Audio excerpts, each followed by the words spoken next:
সব সন্তানরা খেলে, আমার মায়ার নবী শিশু নবী কিন্তু খেলে না। সন্ধ্যা হয়ে গেল, সব সন্তানের বাবারা সবাই রে আইসা নিয়ে যায়। আমার মায়ার নবী রাহমাতাল লিল আলামিন মাঠের মধ্যে বসে আছে। আম্মা জান আমিনা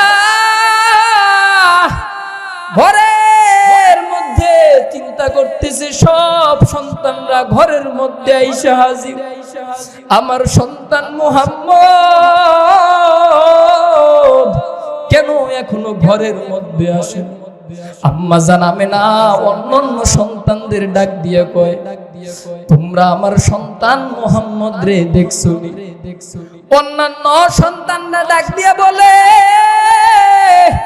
মুহাম্মদ রে আমরা ভালো করে চিনি না, তবে খেলার মাঠের মধ্যে দেখলাম একটা ছোট সন্তান বাবা বাবা বাবা বলে কান্না করে। আম্মা জান আমিনা এই কথা শুই না খেলার মাঠের মধ্যে হাজির। আম্মা জান আমিনা দেখে আমার মায়ার নবী রাহমাতুল লিল আলামিন কান্না করে। আম্মা জান আমিনা ডাক দিয়ে বলে, বাবা মুহাম্মদ তুমি কেন কান্না করো? আমার মায়ার নবী ডাক দিয়ে বলে, মা অন্যান্য সন্তানের বাবারা সবাই রে নিয়ে যায়, আমি মুহাম্মদের বাবা কই? মা তুমি তাড়াতাড়ি বলো। আম্মা জান আমিনা কান্না করে আর ডাক দিয়ে বলে, সন্তান তুমি দুনিয়ার জমিনে আসার আগে তোমার বাবা এই দুনিয়ার জমিন থেকে বিদায় হয়ে গেছে। এই সন্তান আর কোনদিন তোমার বাবা এই দুনিয়ার জমিনে আসবে না। আমার মায়ার নবী ডাক দিয়ে বলে, মা আব্বা জানলে যেহেতু কোনদিন দেখবো না, ও মা আব্বা জানের কবরের কাছে আমার একটু নিয়ে যাইবেন।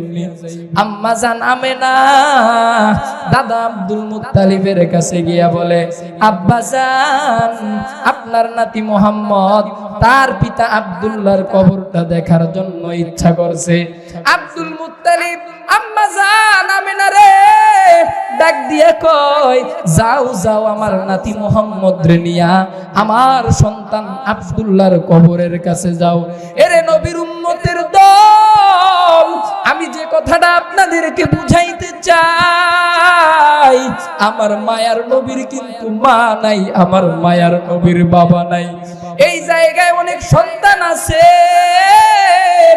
অনেকের মা নাই, অনেকের বাবা নাই রে বান্দা।